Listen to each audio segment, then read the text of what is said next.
بادشاہ اور غریب لڑکی کا انصاف، دل کو چھو لینے والی کہانی۔ بہت پرانے زمانے کی بات ہے، ایک وسیع و عریض سلطنت تھی جس پر بادشاہ ظہیر حکومت کرتا تھا۔ اس کی سلطنت دولت، فوج اور شان و شوکت مشہور تھی، اور اونچے محلات، سونے کے دروازے اور چمکتے ہوئے بازار اس ریاست کی پہچان تھی۔ مگر ان سب کے باوجود ایک کمی تھی: انصاف۔ بادشاہ ظہیر بظاہر عادل کہلاتا تھا، مگر دربار میں اکثر طاقتور لوگوں کی بات کو ترجیح دی جاتی تھی اور غریبوں کی آواز دب جاتی۔ اس شہر کے ایک کچے سے محلے میں ایک غریب مگر باوقار لڑکی رہتی تھی جس کا نام زینت تھا۔ اس کا باپ ایک ایماندار مزدور تھا جو دن بھر محنت کر کے مشکل سے 2 وقت کی روٹی کماتا۔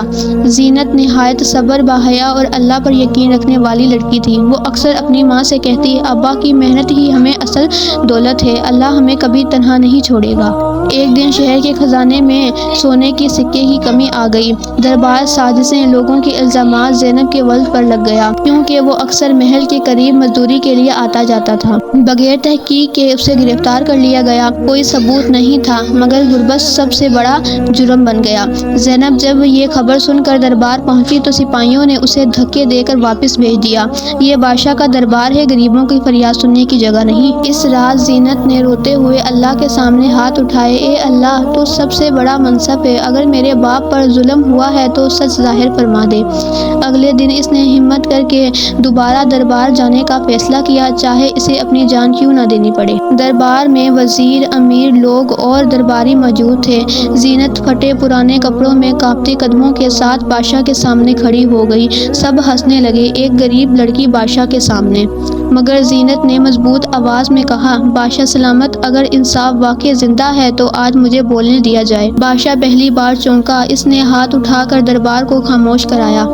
زینت نے کہا، میرے باپ نے ساری زندگی حلال کمایا، اس پر چوری کا الزام جھوٹا ہے۔ اگر وہ مجرم ہے تو مجھے بھی سزا دی جائے، مگر اگر وہ بے گناہگار ہے تو یہ ظلم بند کیا جائے۔ بادشاہ نے تحقیق کا حکم دیا۔ کچھ ہی دیر میں حقیقت سامنے آ گئی۔ اصل چور بادشاہ کی قریبی وزیر کا بیٹا نکلا، جس نے جرم غریب پر ڈال دیا۔ دربار میں سناٹا چھا گیا۔ بادشاہ کا سر شرم سے جھک گیا۔ اس نے بلند آواز میں کہا، آج مجھے معلوم ہوا کہ اصل طاقت تخت میں نہیں، انصاف میں ہے۔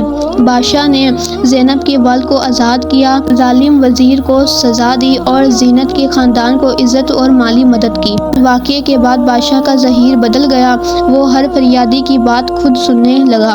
لوگ کہتے تھے، ایک غریب لڑکی نے بادشاہ کو اصل انصاف سکھا دیا۔ انصاف دولت اور طاقت کا محتاج نہیں ہوتا۔ سچائی کمزور نظر آ سکتی ہے مگر شکست نہیں کھاتی۔ اللہ پر یقین رکھنے والا کبھی تنہا نہیں ہوتا۔ غریب کی دعا عرش تک پہنچتی ہے۔ اصل بادشاہ وہ ہے جو انصاف کرے۔ اگر آپ زینت کی جگہ ہوتے تو کیا آپ بھی سچ کے لیے کھڑے ہوتے؟ کمنٹ میں ضرور بتائیے گا۔